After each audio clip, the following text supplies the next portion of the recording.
यहां तक कुछ पूछना आपको?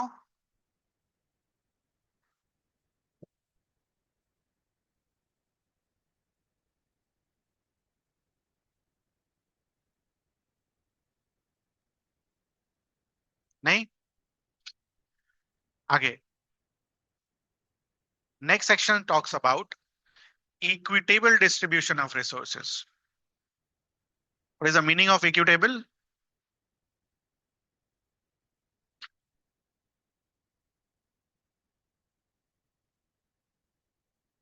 किसी एक आदमी के हाथ में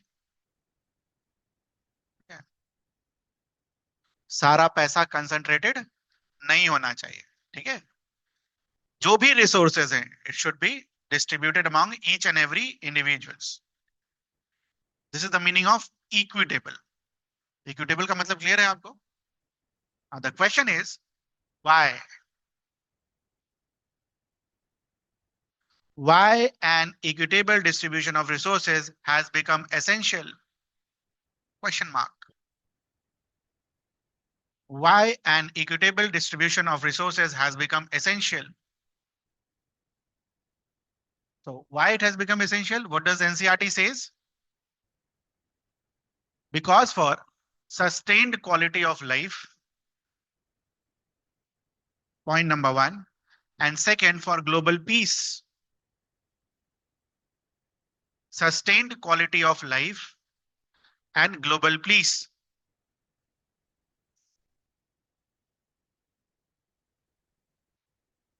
Sustained quality of life and global peace. किसी एक आदमी के हाथ में अगर सारा रिसोर्स कंसंट्रेटेड हो जाएगा तो बाकी लोगों का लाइफ अच्छा बनेगा? नहीं बनेगा ना। तो इक्विटेबल डिस्ट्रीब्यूशन चाहिए। प्लस किसी एक आदमी के हाथ में अगर पूरा रिसोर्स हो गया तो बाकी लोग झगड़ा करेंगे कि भाई उसी के हाथ में क्यों नहीं है। तो क्या पीस आ पाएगा? नहीं। तो ग्लोबल पीस के लिए भी जरूरी है क्या? Equitable distribution of resource. लेकिन अगर नहीं हुआ तो what will happen? Future of our planet will be in danger. Future of our planet will be in danger.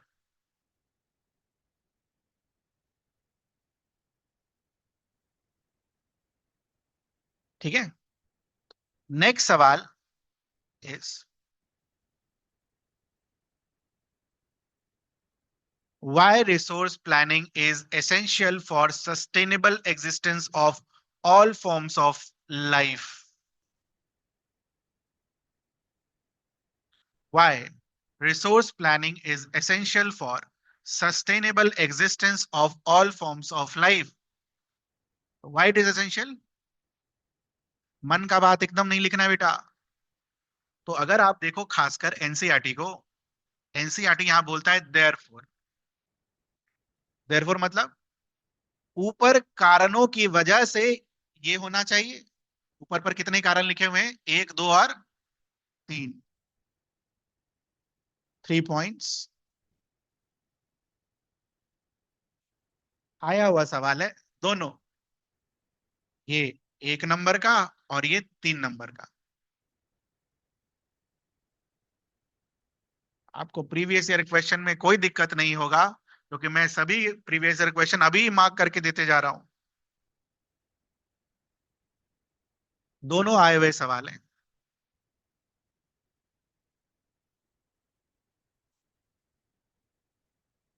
ठीक है? इस पैराग्राफ से कुछ पूछना आपको?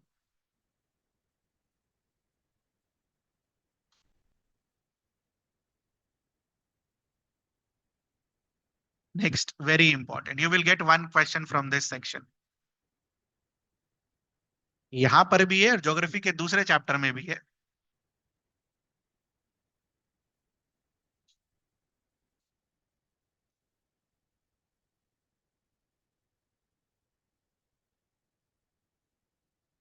सस्टेनेबल डेवलपमेंट, इसके 2 कंपोनेंट्स होते हैं। वैसा डेवलपमेंट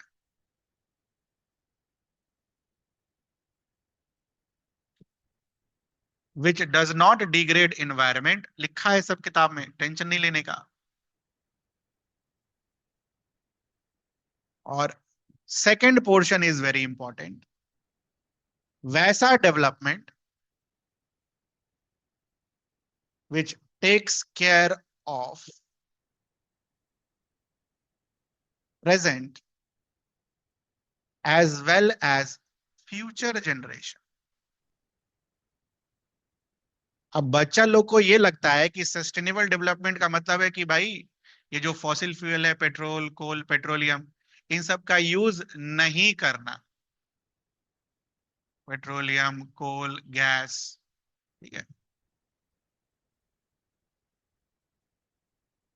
ये मतलब है सस्टेनेबल डेवलपमेंट का। ये मतलब नहीं है। क्या है मतलब? इस तरीके से यूज करना कि आज भी हो जाए और बाद में भी कर पाए। तो जीरो मिलेगा ये सब लिखने का। तो सस्टेनेबल डेवलपमेंट का मतलब समझ में आया? तो basically sustainable development is what kind of use? Judicious use without exploitation of resources. मतलब समझ में आया? मान लो कभी भूल गए तो खुद से लैंग्वेज में लिख लोगे। पहला पार्ट क्या बोलता है? एनवायरमेंट को डिग्रेड नहीं करना है, और दूसरा पार्ट क्या बोलता है? इस तरीके से यूज करना है कि आज भी यूज हो और बाद में भी यूज। ठीक है, पूरा बुक में लिखा हुआ है, मार्क कर लो। Without damaging the environment, and second part, present should not compromise with the needs of future generations।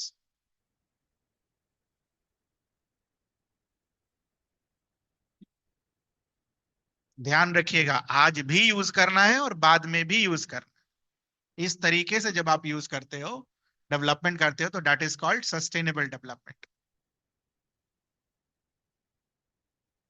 Can you give me one example of sustainability जो आपके आंख के सामने से कभी गुजर जाती है?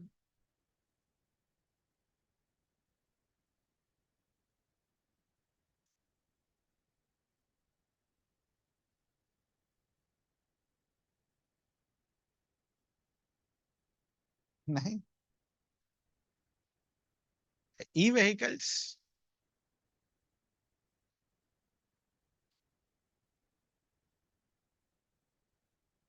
These are examples of what? Sustainability. अब दिन में अगर हम सोलर एनर्जी यूज कर सकते हैं, तो कोयला जलाकर इलेक्ट्रिसिटी प्रोड्यूस करने का कोई जरूरत नहीं है।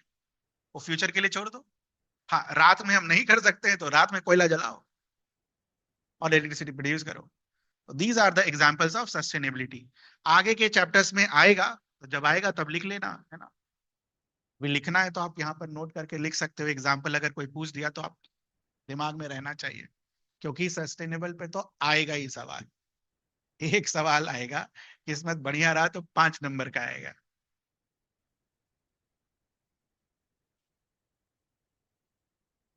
ठीक है। सस्टेनेबल डेवलपमेंट में किसी को कुछ पूछना है?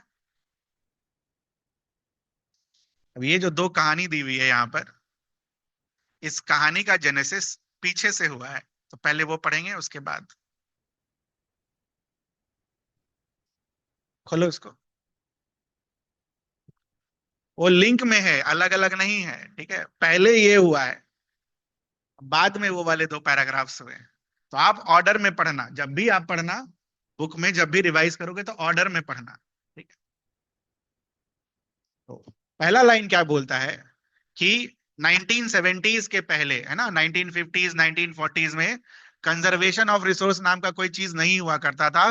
सस्टेनेबल वर्ड सब यूज भी नहीं हुआ करता था, कोई जानता भी नहीं था कि सस्टेनेबिलिटी क्या होती है। ठीक है? It was for the first time this institution, club of रोम,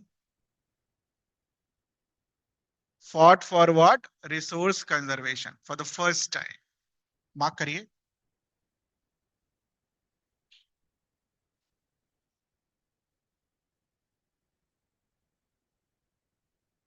एक बार रिसोर्स कंजर्वेशन का कंसेप्ट मेन स्ट्रीम लाइन में आना शुरू होता है, तो आप क्या देखते हो? उसके ऊपर काफी सारे लिटरेचर्स आने शुरू होते हैं, और एक बुक आता है, स्मॉल इज ब्यूटिफुल।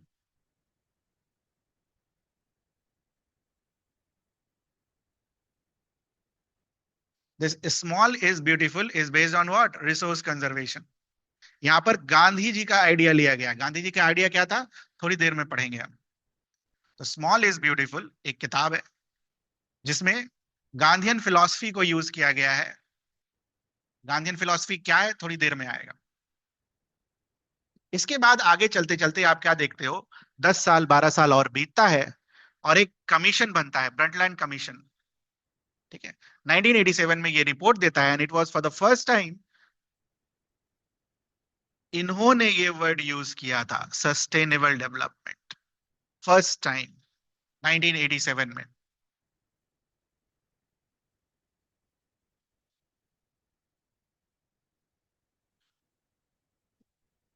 तो जो ये रिपोर्ट देते हैं 1987 में, उस रिपोर्ट का नाम होता है आवर कॉमन फ्यूचर।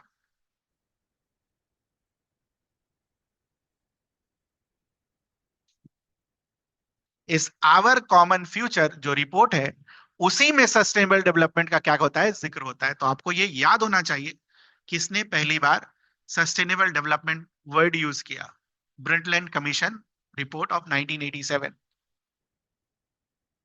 और जब ये पूरा किताब, पूरा माहौल कंजर्वेशन और इस सब चीज का बन जाता है, सस्टेनेबिलिटी का कंसेप्ट आ जाता है, तब कंट्रीज डिसाइड करती है कि अब एनवायरमेंट को सस्टेन करने के लिए एक कॉन्फ्रेंस होना चाहिए। कहा? ब्राजील में। कब? 1992 में। और उसको क्या नाम दिया जाता है? अर्थ समिट। ये है पूरी कहानी। तो एक दिन में अर्थ समिट नहीं हुआ, कितने साल लग गए? 20 22 साल तो यही दिख रहा है। तो अर्थ समिट स्टार्ट होने के पहले ये पूरी कहानी है। Now let's come to earth summit.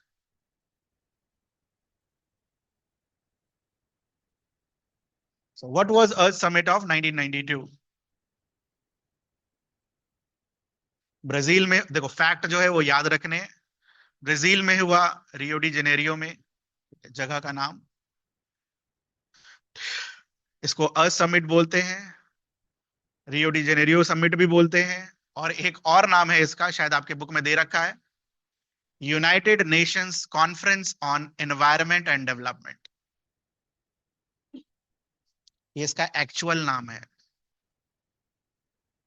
Earth summit क्यों बोलते हैं? क्योंकि अर्थ को प्रोटेक्ट करने के लिए लोग इकट्ठा हुए। रियो डी जेनेरियो समिट क्यों बोलते हैं? क्योंकि वो जगह जहां हुआ था वो। ठीक है। और एक्चुअल में जो टेक्निकल नेम है वो ये, United Nation conference on environment and development.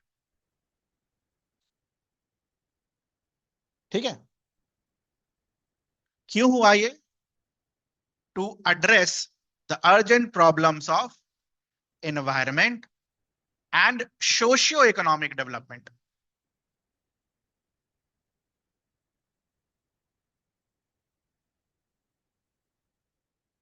To address environmental problems and socio-economic problems. Can you tell me one of एक socio-economic problems का example दे सकते हो आप? Socio-economic, society और economics, एक socio-economic problem।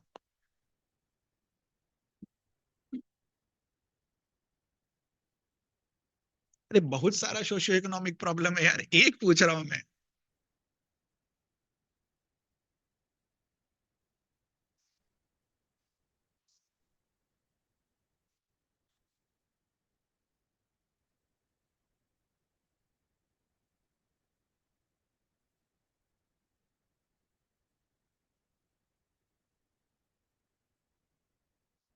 एक प्रॉब्लम हो सकता है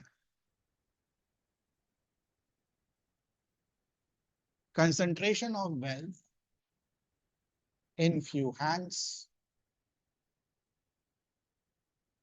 उनको क्या बुलाते हैं हम? पढ़ा था ना कल, क्या बुलाते हैं? हैव्स। और दूसरे वाले को क्या बुलाते थे? Have nots. What could be an example of another kind of socio-economic problem?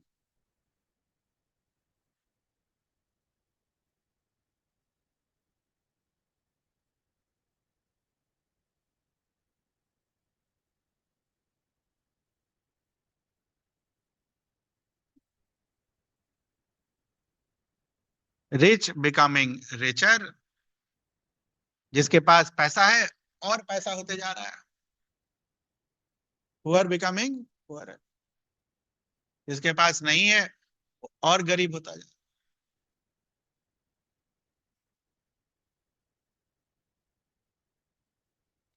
है। Access to education, quality education, this is again an example of socio economic problem. सबके पास एक्सेस नहीं है। अब आपको लगता होगा कि यार हम तो स्कूल जा रहे हैं, सब नहीं जा रहे। आपको पता है बिहार में कितनी प्रतिशत जनता स्कूल जाती है, कितने प्रतिशत बच्चे 100 में से? Can you guess? कोई से भी school, private school, government school, कहीं भी पढ़ने के लिए स्कूल, 100 में से कितने बच्चे स्कूल जा रहे हैं बिहार में? Data, latest data of economic survey, 61। बाकी 40% जनता अभी भी स्कूल नहीं जा रही। These are examples of what? Socio economic problem. अच्छा, ये सोशियो इकोनॉमिक कैसे हो गया? घर पर फैमिली इज वेरी पुअर, अब वो अफोर्ड नहीं कर सकते, भले गवर्नमेंट स्कूल में एजुकेशन फ्री में मिल रहा हो, बट वो अफोर्ड नहीं कर सकते अपने बच्चे को स्कूल भेजना। क्यों? क्योंकि अगर स्कूल चला गया बच्चा, फिर जॉब करके पैसा कौन लाएगा घर के लिए? Access to education is an example of socio economic problems.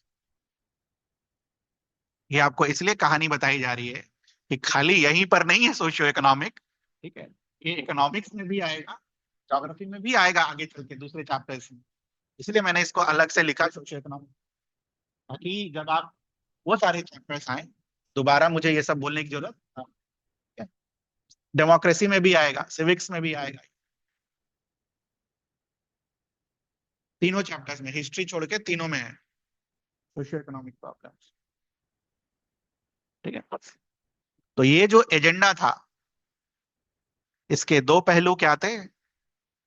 Environmental problem को एड्रेस करना, और दूसरा सोशियो इकोनॉमिक प्रॉब्लम।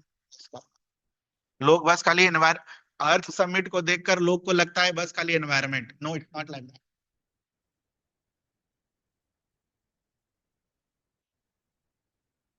ठीक है, तो जब लोग वहां पर इकट्ठा हुए, 100 हेड्स ऑफ द स्टेट्स वहां पर इकट्ठा हुए, उन्होंने आपस में बातचीत करी, बातचीत करने के बाद कुछ कंक्लूजन्स लेकर आए, और वहां से 3 डिक्लेरेशन निकल कर आता है।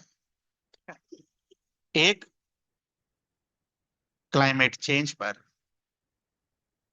आपके में शायद दो ही दे सकता है, दो ही है। दूसरा बायोलॉजिकल डाइवर्सिटी पर, और तीसरा, ये नहीं है बुक में, combating desertification. These were 3 outcomes of this summit. Question पूछा गया है ये भी। राइट, राइट आउटकम्स था, टू नहीं पूछा था। Right outcomes of this earth summit. What was the outcome of the earth summit? Declaration on climate change and declaration on biological diversity. ये हैं दो आउटकम्स। 3 थे टोटल बेटा, आपके बुक में 2 हैं।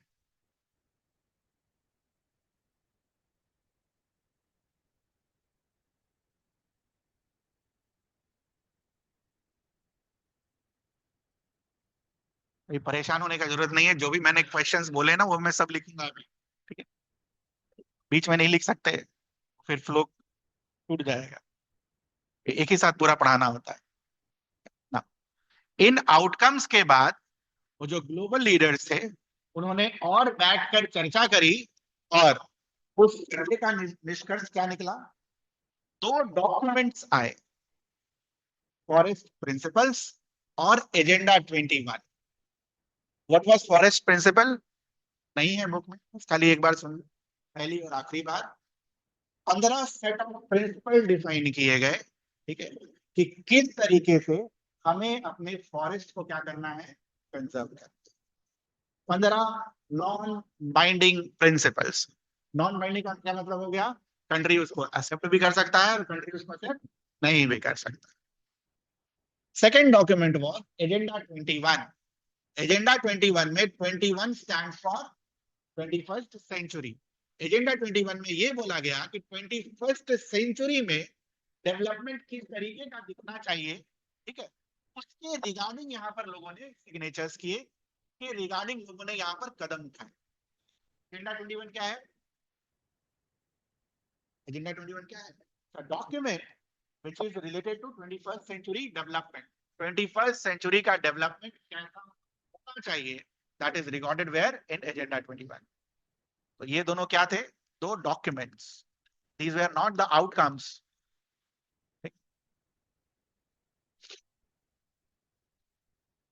एजेंडा 21 के बारे में अलग से दे रखा है आपको, तो याद रहना चाहिए। एजेंडा 21 कौन से कॉन्फ्रेंस में आया? United Nations conference on environment and development, जिसको हम क्या बुलाते हैं? अर्थ समिट। जिसको और क्या बुलाते हैं हम? Rio summit. कब हुआ था? 1992। क्या पर्पस है एजेंडा 21 का? Aims at achieving global sustainable development.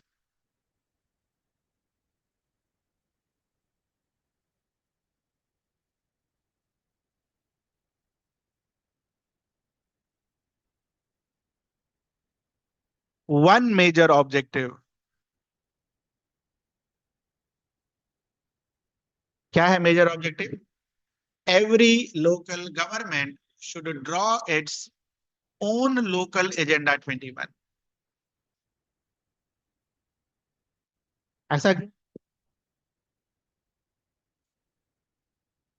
अरे हर रीजन का डेवलपमेंट का रिक्वायरमेंट सेम होता है ना? अलग अलग।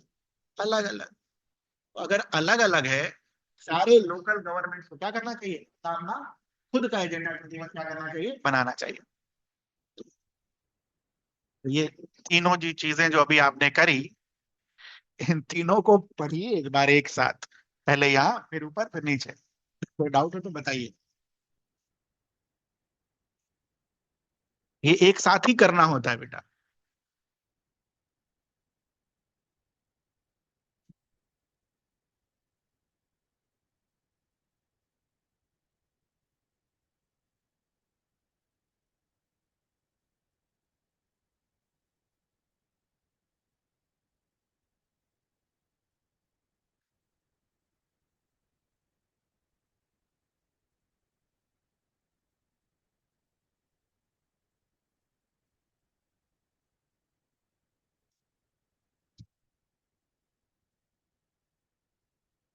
ज्योग्राफी की क्लास जब भी यहाँ पर होगी ना, तो अपने साथ मैप रखना, ठीक है? दो तीन तो कम से कम।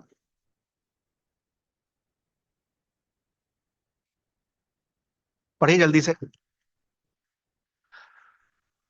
कोई लाइन दोबारा बोलना हो तो वो बताइए।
ये सारे सिविल से भी क्वेश्चन, सिविल सर्विसेज में आए सारे सारे। आपके में तो है ही, उधर भी है।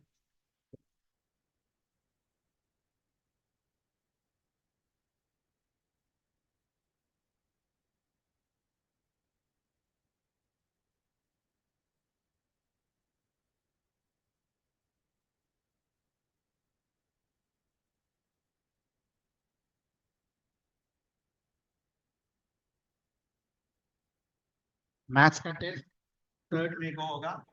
सिलेबस विल बी पॉलिनॉमियल्स और लीनियर इक्वेशंस कंप्लीट।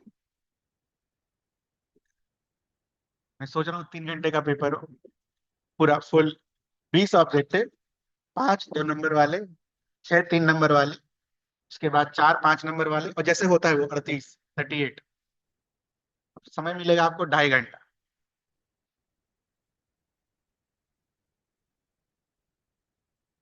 जैसे करना है वैसे करिए, उससे ज्यादा समय नहीं मिलेगा।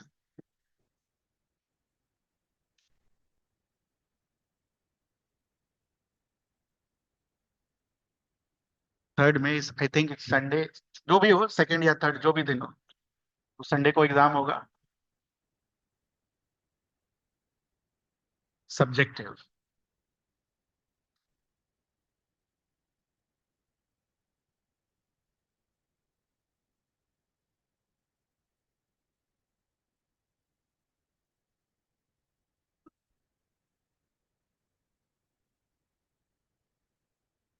देखो मैथ्स में 100 चाहिए, उसके लिए जो करना पड़ेगा मैं करूंगा। आपको नहीं करना है कोई बात नहीं।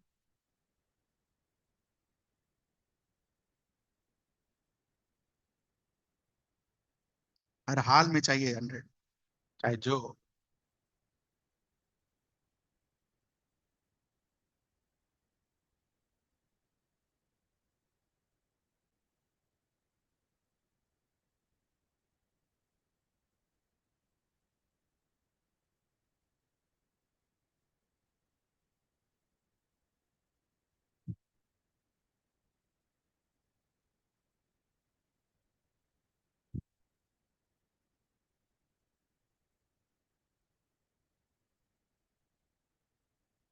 हो गया, सभी का क्वेश्चन लिखा गया। चलो, अब 10 मिनट और पढ़ लेते हैं।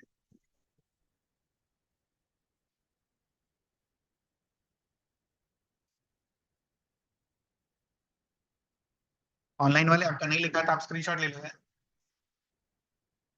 तो आगे भेज दूंगा मैं।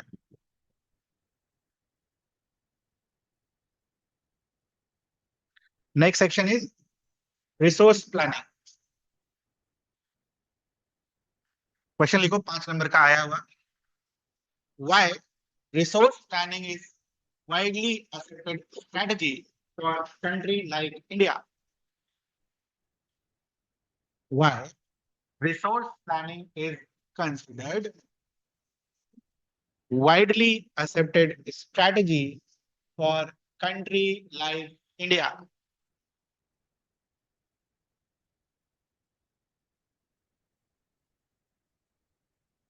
ये सब अच्छे से प्रिपेयर करके जाओगे, लास्ट में प्रीवियस ईयर क्वेश्चन बनाने की जरूरत नहीं पड़ेगी। तो अभी से याद हो।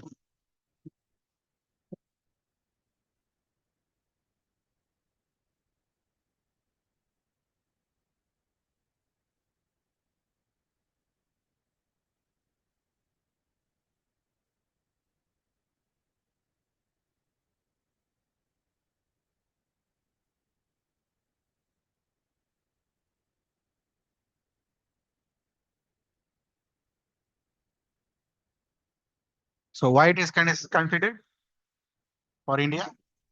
फर्स्ट पॉइंट देखो, इधर उधर करके लिखा हुआ है, हम ऑर्डर में लिखेंगे। मान लीजिए आपको, ठीक है, 10 15 चैप्टर दे दिया जाए सिलेबस में पढ़ने के लिए, तो आप जब पढ़ना शुरू करेंगे, कैसे करेंगे? किसी भी ऑर्डर में पढ़ेंगे, या फिर जो भी एक पर्टिकुलर आपको लगता है चलो ये आसान है यार, ये कर लेते हैं, उस तरीके से करेंगे। Same thing here also. India में जो रिसोर्सेज हैं वो क्या है? गाड़ी एक तरीके का रिसोर्स नहीं है, ठीक है, पहली चीज। और दूसरी चीज, इंडिया में जो रिसोर्सेज है किसी एक जगह पर नहीं है, क्या है वो? हर जगह पर है। तो दो रीजन यहाँ हो गए, रिसोर्सेज आर वेरीड, और दूसरा reason, availability of resources varies from place to place.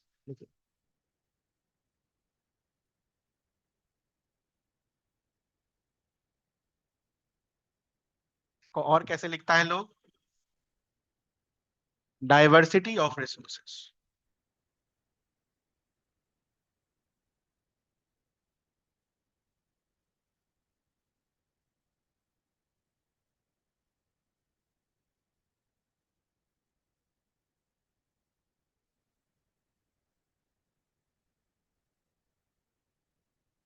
Availability of resources varies from place to place.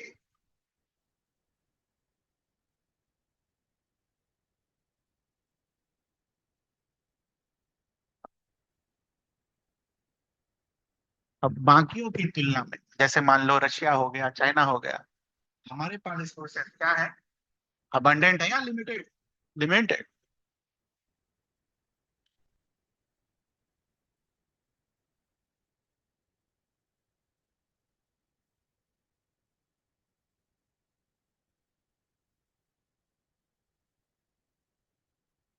और कोई भी चीज जब लिमिटेड होती है, हेफाजत वे में उसको यूज करना चाहिए प्लानिंग के साथ।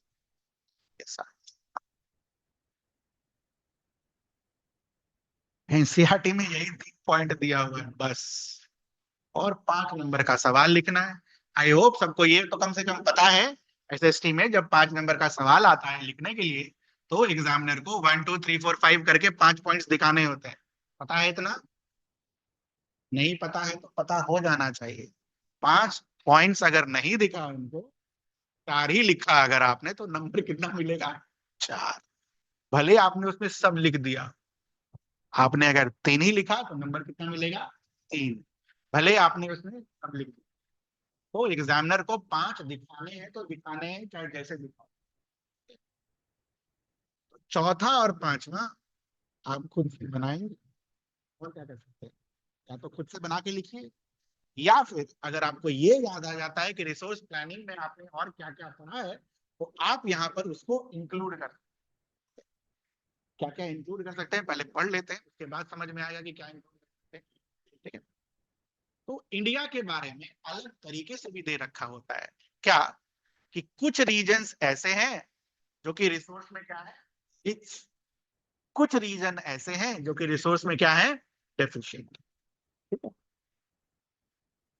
इसको मैप पर देखिए।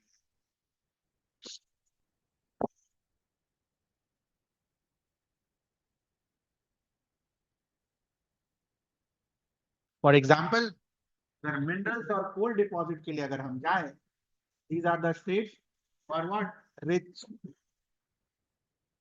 अरुणाचल प्रदेश को अगर देखने जाए, वो रिच क्या चीज में है? Water resources.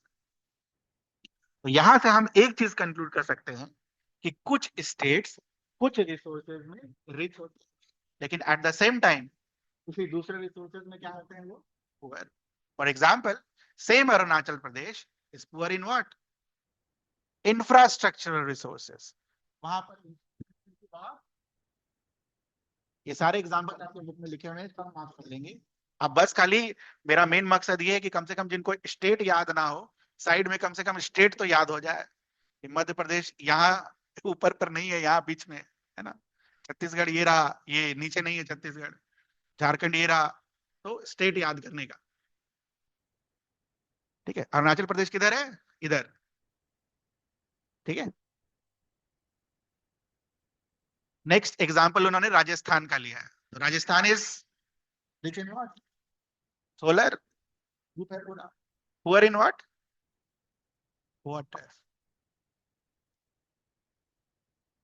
Ladakh rich in what, वो पूरा लद्दाख नहीं होगा, लद्दाख से ज्यादा, सिर्फ लद्दाख। गलत बात, पुराना मैप है, ये वाला रीजन नहीं पता। ये this is Jammu and Kashmir का union territory, left side. What kind of resources it is rich in? Cultural resource, किताब बोलता है कल्चरल रिसोर्स। वहां पर जो लोग हैं, ठीक है, they practice various traditions and culture, that's why it is written cultural resource. Who are in infrastructure, who are in water, deficient in water. आपको लगेगा बर्फ है, पानी तो अबंडेंट होना चाहिए, है ना। फ्रिज का आइस निकाल कर आपको पीने के लिए दे दे तो पी जाएंगे आप?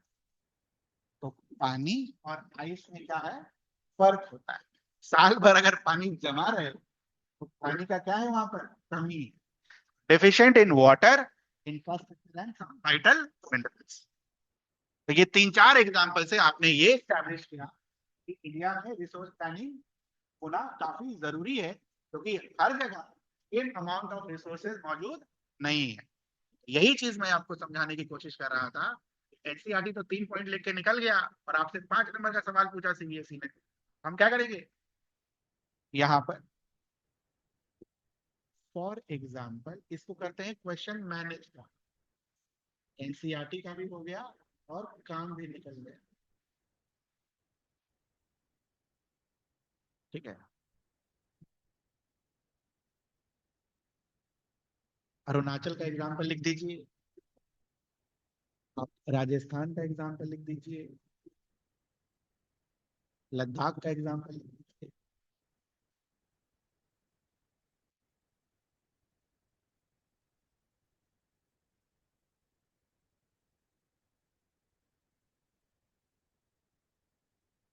ठीक है, मैनेज हुआ 8 नंबर का सवाल। सीबीएसई आपसे यही एक्सपेक्ट करता है कि आप इस तरीके से 5 नंबर का सवाल मैनेज कर पाए, और उसके लिए ये लाइन बाय लाइन पता होना चाहिए कि क्या चीज कहाँ पर लिखा हुआ है, ठीक है। अब हर लाइन से सवाल उठा के वो नहीं पूछता है पास, कुछ स्पेसिफिक जगह है जहां से पूछा जाता है, वो तो मैं आपको करा के दे ही रहा हूँ।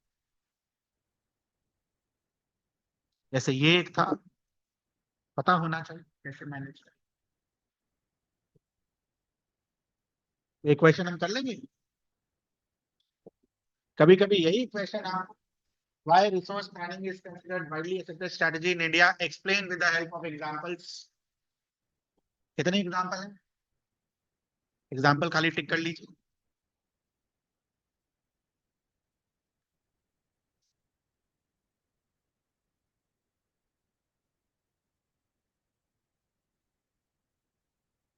4 एग्जांपल्स।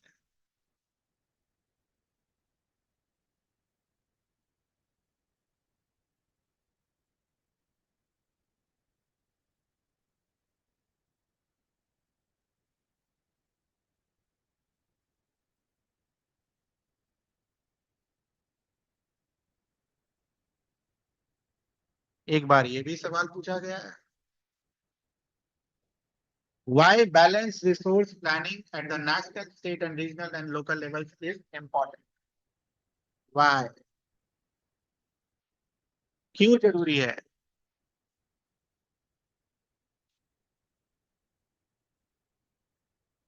लिख लोगे आंसर, सेम आंसर।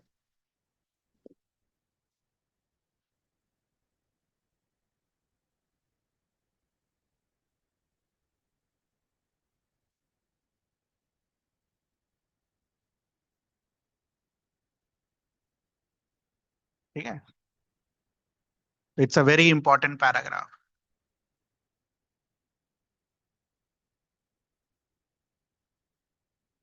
कुछ चीजें हैं, मतलब जब आप लास्ट में पढ़ते हो और आप प्रीवियस क्वेश्चन सॉल्व करते हो ना, तब पता चलता है कि क्या इंपॉर्टेंट है क्या नहीं है। तब की जगह अभी पता चल जाए क्या इंपॉर्टेंट है, तो वो मार्क करके दिया वो तो ढंग से पढ़ना। तो ये बताओ, यहाँ तक कुछ पूछना है आपको,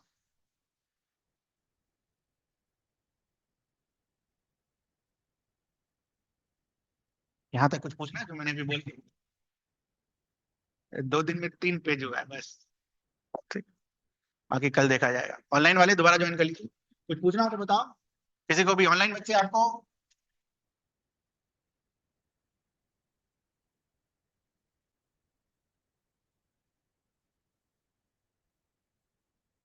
फिर इसके आगे फिर कल करेंगे।